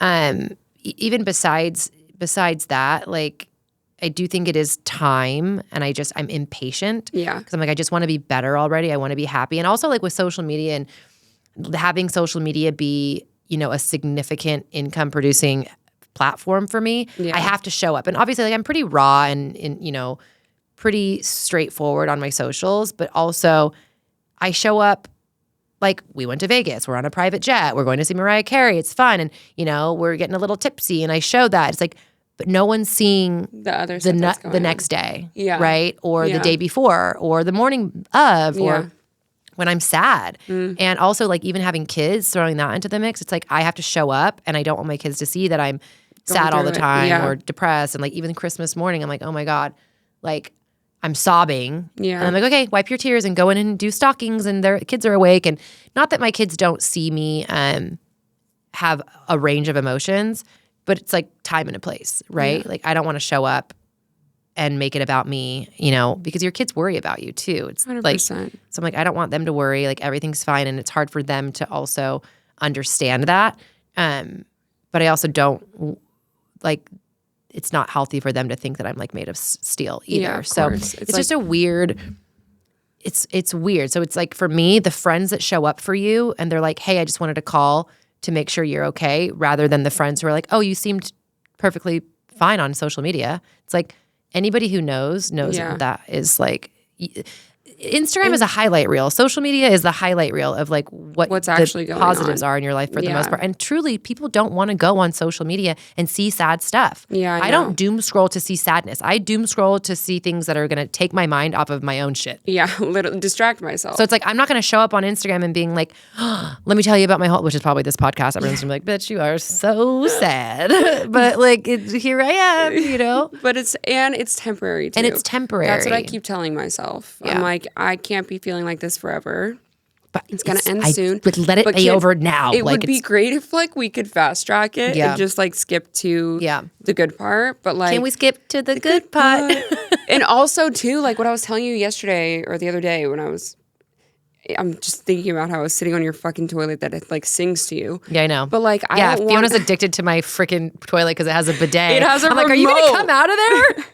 I hear like, That's the joy I have in my like, life. I'm so stop. depressed. I won't leave the toilet seat because it's warm. It's comforting. it's warm and it does tricks. It does. I'm depressed. What But got you through your depression? My Alex's bidet toilet. and my toilet. Thank it you. sings to you. There's so many different buttons. I fucking love it. There's a lot of buttons. But I don't want to look back and be like, fuck, why did I spend all of that time being upset in my head and, when I could have been doing so much more because I know I'm capable of so much more. So it's like, it's such a fucked up thing You're of like, doing a lot though. Like now I'm like listening to you and you're reminding, like now I'm thinking about myself and it's like, you do so much. Like you do a lot. You just went through a breakup. You had to move out of, your place. You're couch surfing essentially. I'm still going through divorce. Like you're still going through your divorce. You have to give yourself, like same thing. Like you have to give yourself some grace. And I think that it's so much easier said than done. I know, exactly. And here's also the thing. You and I both don't like being single. Yeah. I don't like being single. I know. And it's bad. Like I know it's really bad when I don't want to be around anybody. Like male attention right now. I'm like, Disgusting. you think it'll make you feel better? I'm makes like, me feel that worse. scene in Clueless where she's like, ew, as if, and she like pushes the guy off of her. That's literally how I feel. I'm like, I want like my ego. I'm like, I want to feel like wanted, Yeah. but I'm also like, ew, Disgusted. I know. literally don't look at me. It's like when we were sitting Stay in away. when we were sitting in the sauna and that guy like started to talk to you. I knew it was like, and like that's the thing too, because for me, like, so I don't want like I'm like leave me like please. But leave you're me alone. social. I'm But actually no, 'cause antisocial. I don't want- talk to anybody. I don't want to be rude, but dude, Yeah, I have I don't this give a problem with shit. homeless people. I don't give a will shit. fucking talk to me. What? And I will like respond because I feel bad and I don't want to be rude, and then I'm like fuck, like I'm uncomfortable. Yeah. and it's just because I feel bad. Like No, you have I to know, have it's hard. like I kind of used to be like that when I was probably your age. And then I just realized, A, it can be misleading. B, my time is my most valuable asset. I'm Yeah, not wasting it I on know. anybody I don't actually want to be having a conversation And then I'm with. sitting in this fucking conversation with someone that I No, don't give even a shit in this, about. like also I have noticed it more recently. I'm like, I don't actually make eye contact with anybody when I'm out in public because I don't want anybody to talk to start me. a conversation. Literally. No, know. I remember I was talking to Luke from our season from whatever season 3 or season 4? Season 4. Season 4. And he was like, oh my God, I thought you literally hated me when I met you at the season finale. And I was like, why would you think I hated you? I was like, I talked to you. I was nice to you. And he's like, I don't know. I just thought you were like, why the hell is he here? Like, blah, blah, blah. And I was like, see, I feel like I give off that vibe to people, but that's not even how I am. But I don't know what that is. But I wish I had that. Like, I'm no, because you're so approachable. People don't talk but to I don't me. want to be approached. Like, I'm That's good. how I am. want- Like, actually, I don't want to be approached. But then I'm there and like I'm having a fucking 45-minute conversation with the guy at the dog park that I Hell don't want to be no. talking to. Hell and I'm like, how do no. I get out of this situation? We'll see, Which though. He just followed me on Instagram. So and he asked you for your phone number. No, a different one. A different San Diego one. Dog Park? No, I was here and I did not tell this person anything about so he my watched name. the show. He knew my name. And He made a already knew joke. your name? Okay, I think he said, what's your dog's name? And I gave him my dog's name. And then he asked what my name was. And I gave him my name. But then I like left, right? I didn't say anything else. Wait, what But dog he park was was like, this? Asking for it a was friend. over like in like Laguna Niguel. Okay. But he's definitely going to see this too because then yesterday I got a DM from this guy. And I'm like, how did you find me? But Well, he made your a name's joke. Fiona. But he made it, okay, he made a joke to me because we were talking about dog parks, whatever. And I was like, oh yeah, like I never really go to the dog park because I bring my dog to the office. And he was like, where do you work? And I was like, oh, I work at a real estate office. And he's like, so what do you do at this real estate office? I was like, oh, I'm an agent. What does that mean? I don't know. Like I wasn't I like clean the reciprocating. desks. I wasn't reciprocating the conversation because I didn't want to, but I Was he didn't want to ugly? be rude. I just like don't even like see anyone as attractive right now because I'm like grieving. Well, okay, except for that guy from that fucking movie. That man's a fucking god. But Massimo? What's his real name? Michele. Well, he's also the hottest guy that has ever He is been fucked on planet up. Earth He's ever. fucked up. Yeah. Oh, I don't even talk about him right now. Okay, anyways. I know. I can't stop thinking about it. yeah. But yeah, I said something about being a real estate agent and that I live in San Diego. Now I'm really realizing that I gave way too much information. Yeah, you're like, gee, I don't know how he found my Instagram. I told him my mom's first and last name, my social, gave him my where I social. live, where I work. And then he said something like, oh, selling San Diego. And I was like, I'm going to head You're out. like, close. But then he found me on Instagram, which I feel bad. Super nice guy. Super nice guy. I don't know if he's going to see this. Ooh, 'cause did you clearly check he your found me on DMs? Instagram. He might have DM'd Yeah, you. he did. Oh, what did he because I say? also told him. Oh, Jesus. Fiona, learn to shut the fuck up. Well, I told you, he was like, do you bring your dog to the dog beach in San Diego? I was like, no, because I heard that someone put rat poisoning on the dog beach in San Diego and I don't want my dog to die. So then he DM'd me and he was like, this really cute girl at the dog park told me that people put rat poisoning. I'll show Let me it to see a you. picture of him. But then I was like, Let me see a picture of him. okay. I didn't even. What kind of dog I did didn't he even have? respond. Also, what kind of dog did he It have? was like a border collie. Border collie? Wait, what was his name? A border collie kind of looks like an didn't Australian respond. Shepherd, right? With a fat little tail. It's like a collie or like a collie. Are they the same? It's a border collie. I don't think there's another one. Yeah, How many look, fucking here it DMs is. do you have in there, bitch? Let me see. I didn't respond. But yeah, I don't. requested You to talked follow to him him too because much I was like, already. how do you have 10K and you just found me? Like I was kind of scared. No. It's better than fucking First Adam of all, this Sandler. is a lassie. This is a Adam lassie Sandler. dog. What's the lassie dog called? Collie, like a collie. Do you even know what the lassie movie is? You're too young. You probably don't know. I know I know swear to God, I Lassie. wish I could show that. No, don't, because I'm I not feel gonna. bad. But yeah, I that's was really just like, bad. I'm not. In his last picture, this it is the literally says problem. Epstein Island. Like, Okay, what? Fiona, here's a problem though. You're so pretty. no, I'm not, bitch. I was so guys hungover. get the wrong impression. I didn't even wear my tooth to the dog park. That's how much I was not trying to have a conversation. No, legit. Like I wasn't. And I And you was like, talked to him for I 45 was so minutes? hungover. I was like seeing 4. Like I No. was not okay. No. I was not okay. Stop it. I parked in the handicap spot because I was like, fuck, I'm not Well, you walking. you have a missing tooth. Doesn't that qualify you? Well, as I being figured that handicapped? no one would talk to me if I didn't wear my tooth. You're like, bro, I'm not in the fucking mood right now. No, and then all of a sudden we're in this conversation and my dog's like, I'm not coming back. I was like, this is Mike. See, not so like good. we're so similar in so many ways, but like we could not be more opposite in that. Where if somebody was talking to me and I did not want to be talking to them, I would say, "Sir, can you just actually leave me alone? I'm really sorry, but I need you to stop No, it's talking to me." bad. And then the other guy at the dog park, he was super nice, but I told him that he asked me for my number and I said, I'm going to be so honest. I'm going to try to be a lesbian because that's where I'm at in my life. Because that's where I'm at in my life. I don't want anything to do with men. Like I've decided today that I'm going to try to be a lesbian. Is that And why he you've been hanging found out with me so much? and showing me No, erotic unfortunately- films. That was a good movie. By the way- if I was a lesbian, I wouldn't like that. I don't know. By the way, But the film that we're talking about, every woman needs has to watch. probably seen it, but you. Well, I live under a rock. Gia has seen it. I was telling her about it. And she's like, "Mommy, that's so fuck. old news." Okay, but we watched like part 1, 2, and 3. I've never gotten We stayed that up till far. 4 a.m. That was our Friday night. She showed me this stupid fucking Italian erotica. It's 365 days. It's called 365 Days. This actor, I am unwell. I hope he's gay because that will make me feel better. And yeah, I mean, even if he was, I think I'd still try. I don't know. He's beautiful. good looking. Beautiful. Oh my God, a beautiful man. Beautiful, beautiful man. But but so no, bad. I actually had that epiphany too after. I feel like I don't you want to want- be like this bitter old lady who is so depressed. traumatized by a breakup. Like, bitch, get the fuck over it, you know? But it's like, And I will get over it.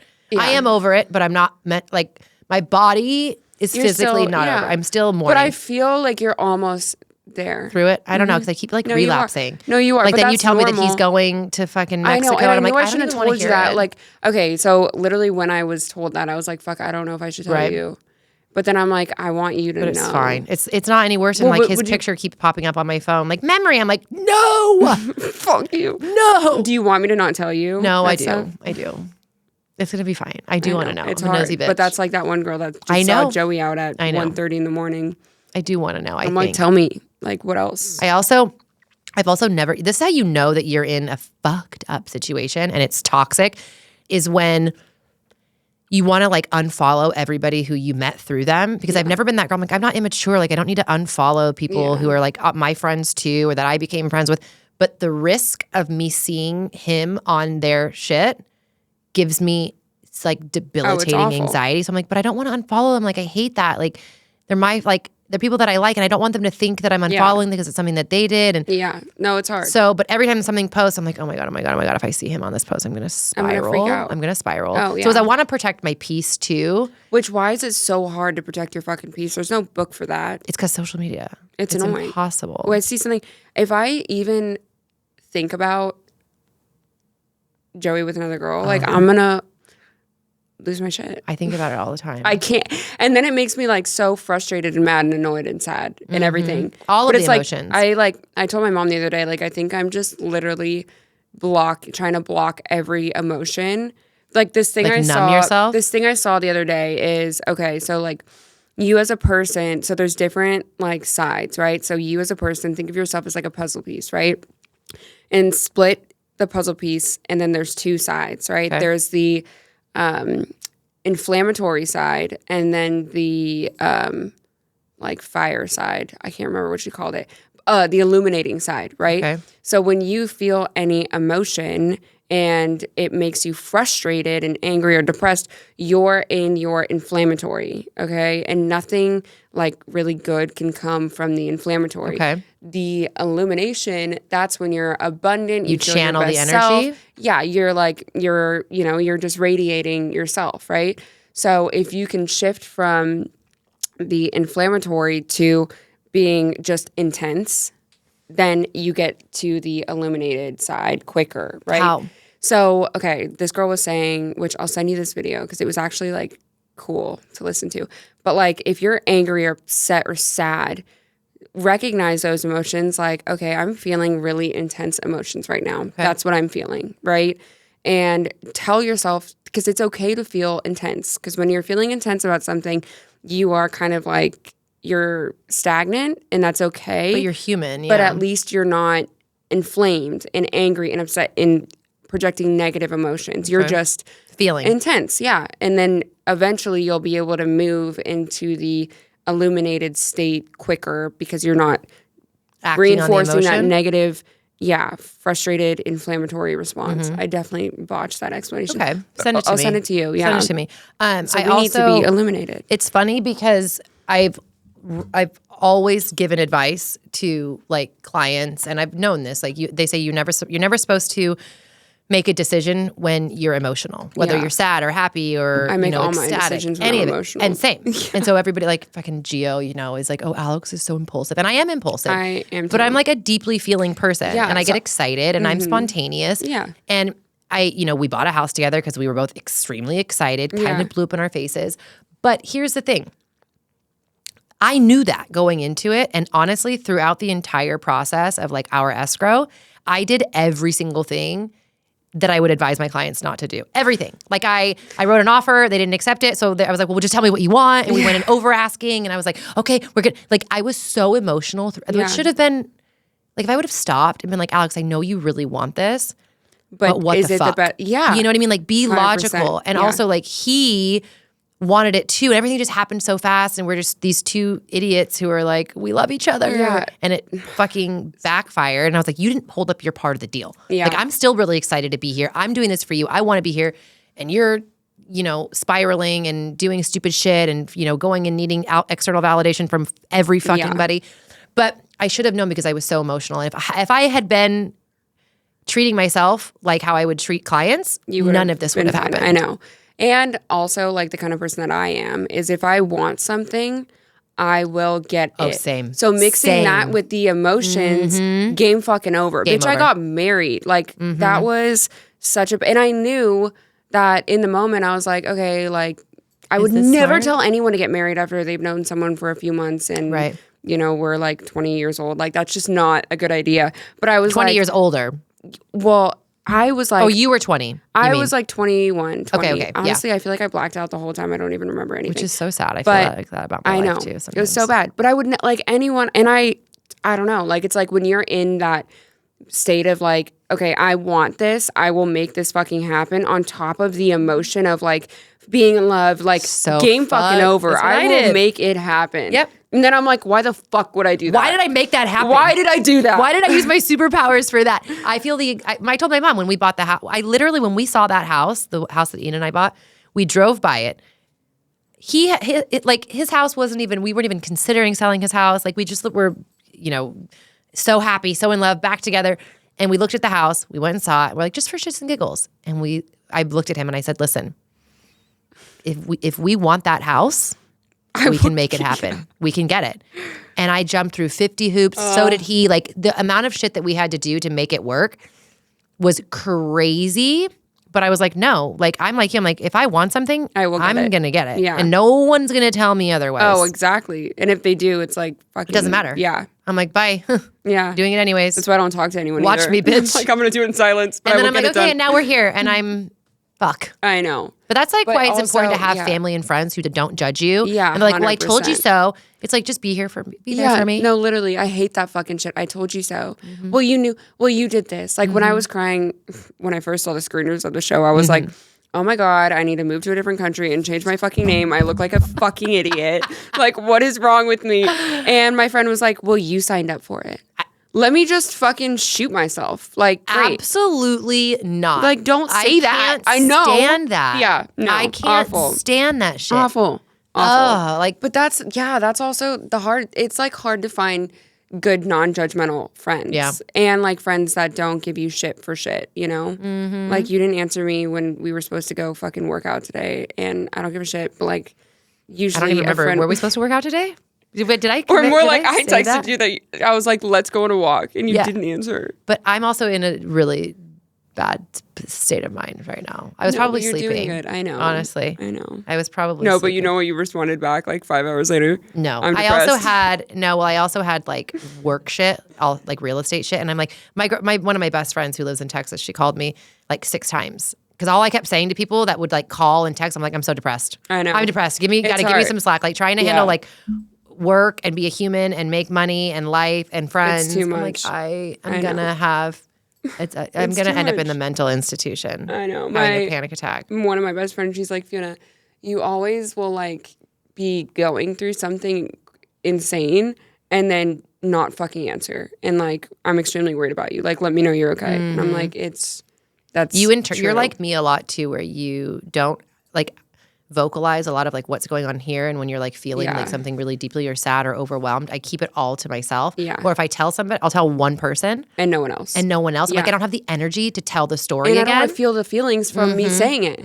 Like the other day when I was at this part, like I literally went to Anthony, who I love, right? Oh One of his like so great. One of his gay friends was having like a a big, like he was like, come to this really big gay party. You invited me, I remember. That sounds like so much fun. So like much fun. I need that energy in my life. So I go to this party and it was great. I was greeted by the host singing Mariah Carey Christmas songs. I'm like, this is exactly where I need to be Gays right now. are the best parties. And I saw one of Joey's like members from the gym, which I was like, what are the fucking odds? Like I did not think that these worlds would collide right now. I'm at my big gay party. Like what? And she was like, oh, how's Joey? I just start bawling. Yeah. Like I can't talk about it. Like I'm good. So yeah. I wonder if like that's how it is for me too, where people like come up to me all the time and they're like, hey, I'm Ian's cousin's brother's son's dad's car dealer. I'm like, hey, cool. Yeah. Like follow me on Instagram and you'll know that we're not together anymore. Like I don't need to be reminded of him every day. And that's the hard part is like I don't even want to I don't want to talk about it. Like I mean I don't want to like tell people, you know? Like cool, I just bye. like can we skip to the good part? Yeah, seriously. That's going to be the title of this podcast. Can we skip to the good part? We're almost there. I feel it. Oh, I don't know. Maybe the new year. The new year has to be good. We're going to have a good New Year's Eve only. Should we go to Mexico? 2 drinks. Not Acapulco. Well, that's the thing. Acapulco. Okay, I told her to send me the details because I'm like, that. a part of me thinks like that would sound so fun, but then another part of me, it's like, ugh, men. You Or know? we could just go like hang out in San Diego. Go have a nice dinner. We could have a nice dinner, 2 drinks. Maybe 4. And max. Well, whatever we commit From to, we're going to 6 do it. p.m. until, I mean, realistically, I was going to say I don't remember the last time I stayed We out also until have to hold midnight, each but I other came home at 5 a.m. accountable. the other night. What? But we have to hold each other accountable. We do. It's easier when It's you bad have for an my accountability depression. partner. It's really bad for my depression. I know. I And mean, I maybe I'll told go- you the other night not to go out to wherever you went out to. Bitch, you were out too? I know. And it was fun. It wasn't like life-changing. It wasn't worth it, you know? I know, but that's the thing. That's what I hate. When I go out and then the next day, I'm like, I could have gone without doing that. I think too also when you're in a relationship, you're not going out as much. Like Yeah, so when you're out, you're like, right. whoa, Exactly. the world exists. Exactly. And it's like you're like staying home, it's chill, you're just with But your partner. I have so much more fun like going out to dinner and getting a glass of wine with you and then going home and like not continuing to go out than I do like going out and meeting people and whatever, you know, like I don't really enjoy like partying to go out. Well, I want to go have a nice dinner at a cool place. For sure. But I also would rather like I like to go out with my partner. Yeah. Like I'm such a like it's not codependent in a toxic way, but as humans we're meant to be codependent. Like we have a much higher survival rate with being with somebody. Yeah. As humans and you know animals. And I'm trying to survive. And I'm right. Well, I'm in survival mode for sure. So are you. But I'm like I like to do things with. I'm happier when I have a partner. Yeah, me too. You know. I know. Well, in a healthy relationship. I know, but that's okay. And I think It's gonna happen. I just gotta let it we happen. have each other, and it's good to have like. You know, and maybe we're both lesbians. Who knows? Maybe we can trade. I want to get hypnotized to be a lesbian. I'm so fucking down. It's so much easier. I It swear. would, but I can't even like. I don't even like to look at my own vagina. Like I'm good. But maybe you get hypnotized. Yeah. Why are you trying to look at your own vagina? Well, no. I mean, I never look at my vagina. I've been told that it's a good-looking vagina, but like I just don't find vaginas like vaginas are good gross. looking. Like, compared to like a penis, which are not. It's better. You know what somebody told me in high school? This is so crazy. I will never forget. His name was Brandon. And he told me we were in PE class together. We weren't even like, no one was even sexually active at this stage. I definitely wasn't. In PE class. In PE class. I don't even know what. We just talked about the most random shit. And he's like, I think I was probably saying like, ew, dicks are gross or something. He's like, what's more disgusting, an elbow or a mouth? And I said, what? And he's like, tell me. What's gross? Like, what's more gross, a mouth or an elbow? Valid. And I was like, probably a mouth. And he's like, see, the mouth is the vagina. And I'm like, he's probably gay now thinking back. Like, you know, what guy would say that? And I'm like, yeah, elbows are just like, it's clean and like there's just there. Like a vagina. But God, I mean. It's a clean mouth. I think that's how girls think though. I don't think that's how guys think. Yeah, that's true. My aunt told me actually, she was like, Fiona, you'll realize when you like are my age that the man that you want to spend your life with, it's not, which this is so depressing, but she's like, it's not who sweeps you off your feet and is your soulmate. She's like, it's who you can tolerate the most. Like which one? Like which one is the most tolerable?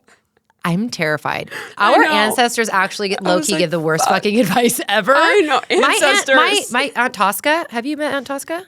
I've heard about it. I think Gina was talking to me about it. You know what she says? What did she say? She goes, love, it comes after. You get married, and then you fall in love. I'm like, what do you mean? And she's No. like, basically, like you find somebody who like has a decent income, like wants kids or whatever. Like you're like, this is what I want. We're gonna buy a house, we're gonna have kids. And she's like, and then you fall in love with them after. Find somebody who you're in alignment with on like the check marks, and then they fall. I'm like, no, that's crazy. That can't be it. I'm like such a like hopeless romantic too, Same. where I'm like, fall in love at first sight, like, all the things. Toxic. Like everything is going to be perfect. Nothing is ever perfect. But we still chase that. I know, but it's fine. We should wrap this up. Okay, how do we? But I loved having you here. And thanks. you need to move down to Orange County because you can come on anytime. Why not? I feel like it's going back. Maybe I will. Maybe, honestly, I've been thinking. What do you mean? Like, I just need to find like a nice place in Orange County. We could move in together. I'm looking for a new house. Or you should move to San Diego. I keep telling you this. I can't. The kids are in school here. I already tried moving out of the county and backfired. It didn't work. Majorly. So yeah, I'm not paying my attorney any more money for that. But anyways, I hope you guys enjoyed this episode of Pretty Dirty. I can't wait for you guys to listen. And if you're still here, amazing. If not, bye. Bye. Like and subscribe, and we'll see you guys next week.